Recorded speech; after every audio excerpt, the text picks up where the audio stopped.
Assalamualaikum warahmatullahi wabarakatuh. Alhamdulillah. Terima kasih buat semua sahabatku yang beriman. Terima kasih ya telah berkunjung di Usria Channel. Semoga kalian semua senantiasa diberi kesehatan dan diberikan keberkahan di setiap rizkinya. Amin amin ya rabbal alamin.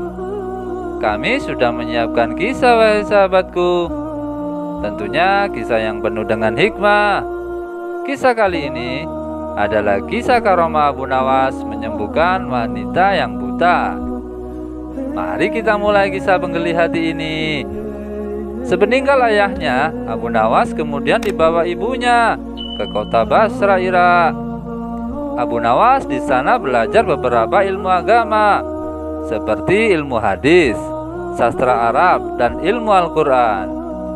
Bagi sebagian muslim, banyak yang percaya bahwa Abu Nawas adalah seorang wali Allah Subhanahu wa taala, sekaligus ulama sufi yang tinggal di Baghdad.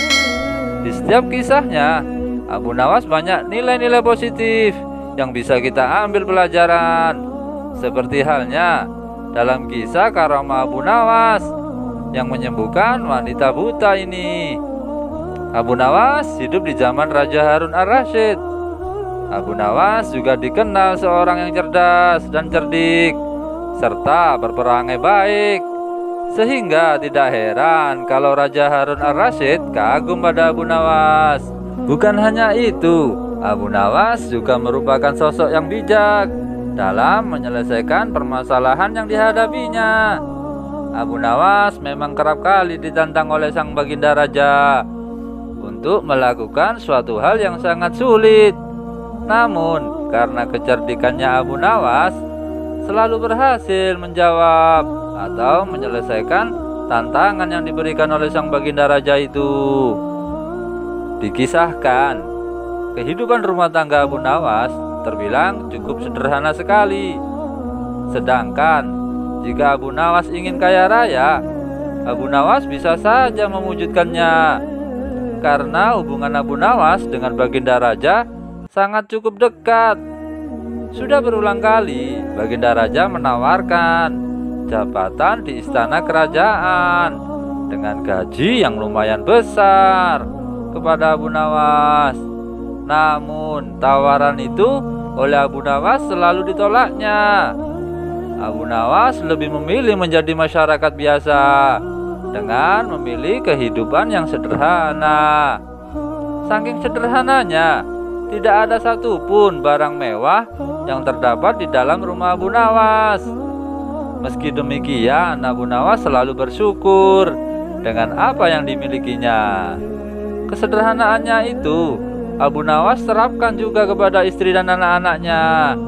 Bukan hanya itu, Abu Nawas juga selalu mendidik keluarganya dengan ajaran agama, sehingga keluarga Abu Nawas terkenal di masyarakat sebagai keluarga yang religius.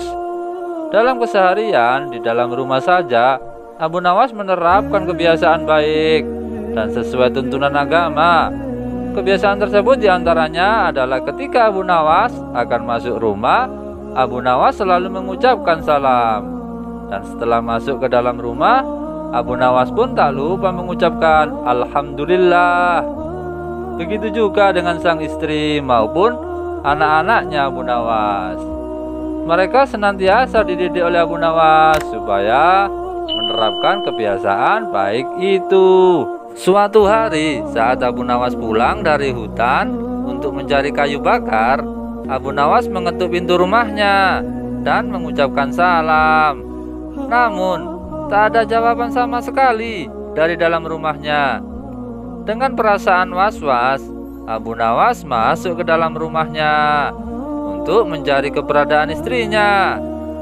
Betapa kagetnya Abu Nawas melihat istrinya yang sedang duduk termenung di pojok ruangan. Alhamdulillah, ternyata istriku baik-baik saja, batin Abu Nawas. Tapi Abu Nawas heran, kenapa sang istri tidak membalas salamnya. Wahai istriku, kenapa kau tidak menjawab salamku? tanya Abu Nawas. Sang istri hanya terdiam. Tatapan matanya seperti sedang memendam kegundahan. Melihat perubahan sikap istrinya, membuat Abu Nawas pun semakin cemas. Ada apa denganmu, wahai istriku? Mengapa tiba-tiba kamu seperti ini? Tanya Abu Nawas dengan rasa khawatir. Sang istri lalu menoleh ke arah Abu Nawas dengan mata yang berkaca-kaca.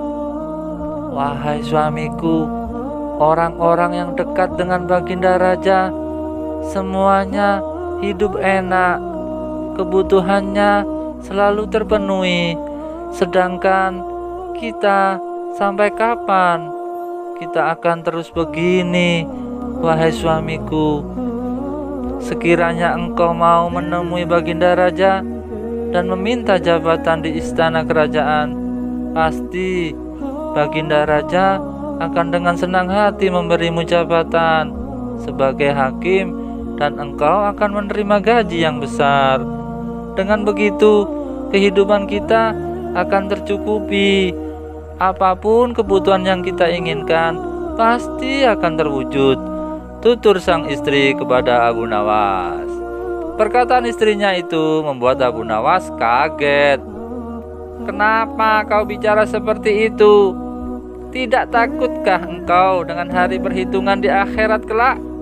Bila kita hidup dalam kemewahan, hal itu justru akan menjadi beban kita saat ditanya dari mana kita mendapatkan dan dikemanakan harta kita yang banyak itu, ujar Abu Nawas menasihati istrinya.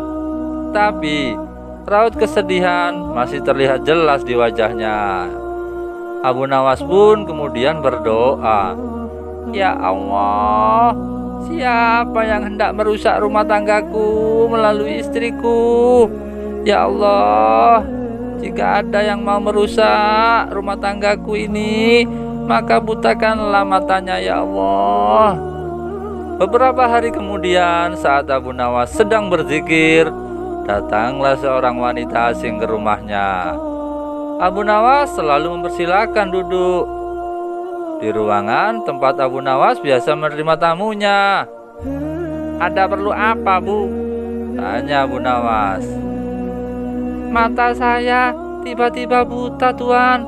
Padahal selama ini saya tidak pernah merasakan keluhan sakit pada mata saya, jawab wanita itu. Keluhan wanita tersebut mengingatkan Abu Nawas akan doanya tempo hari. Apakah Anda sering menemui istri saya? Tanya Abu Nawas. Iya, Tuan. Abu, saya sering menemui istri Anda di saat Anda tidak ada di rumah. Saya sering mengajak istri Tuan mengobrol, jawab wanita tersebut. Doakanlah saya, Tuan, agar mata saya sembuh dari kebutaan, pinta si wanita itu. Saya akan mendoakan untuk kesembuhan matamu, tapi setelah itu saya minta kepadamu untuk tidak lagi mencampuri urusan rumah tanggaku, ya. Jangan kau hasut istriku supaya hidup dalam kemewahan, tegas Abu Nawas. Si wanita itu pun kaget mendengarnya. Ia tak menyangka bahwa Abu Nawas mengetahuinya. Maafkan saya, Tuan. Memang beberapa hari ini saya sering membujuk istri Tuan agar istri Tuan meminta kepada Tuan bersedia untuk menjadi hakim di istana kerajaan, balas wanita tersebut. Perbuatanmu saya maafkan, tapi jangan kau ulangi lagi, ya, kata Abu Nawas menasihati dan menegaskan kepada si wanita itu. Kemudian Abu Nawas mengangkat tangannya dan mendoakan agar si wanita itu disembuhkan dari penyakit kebutaan. Beberapa hari kemudian, wanita itu dapat kembali melihat lagi seperti sedia kala, dan wanita itu tak lagi berani mempengaruhi istri Abu Nawas karena takut terjadi hal yang buruk menimpa dirinya. Wallahu a'lam bishawab. Bagaimana sahabatku? Semoga kalian semua bisa mengambil hikmahnya ya. Pesan dari kisah ini, bahagia itu tidak harus kaya raya. Meski sederhana juga bisa bahagia. Dan janganlah kita menghasut wahai sahabatku. Dengan menghasut sama saja kita membahayakan diri kita. Seperti halnya yang dilakukan pada wanita di kisah Abu Nawas ini, yang menghasut istrinya Abu Nawas. Atas izin Allah Subhanahu wa taala, doa Abu Nawas dikabulkan dan wanita penghasut itu dibutakan oleh Allah Subhanahu wa taala. Dan karena wanita itu tobat dan mengakui kesalahannya dan berjanji untuk tidak mengulangi kesalahannya lagi, maka Allah Subhanahu wa taala menyembuhkan kebutaan wanita itu. Oke sahabatku, lebih dan kurangnya mohon dimaafkan ya. Yang benar datangnya dari Allah Subhanahu wa taala. Keliru, salah atau khilaf itu datangnya dari diri saya pribadi yang sebagai manusia biasa wahai sahabatku. Sampai ketemu lagi ya di kisah inspiratif yang penuh dengan hikmah selanjutnya. Oke sahabatku semuanya, yang belum subscribe jangan lupa di subscribe ya. Mari kita sama-sama sebarkan kebaikan di seluruh dunia. Oke sahabatku, tetap semangat, semoga bermanfaat dan jangan lupa bersolawat. Assalamualaikum warahmatullahi wabarakatuh.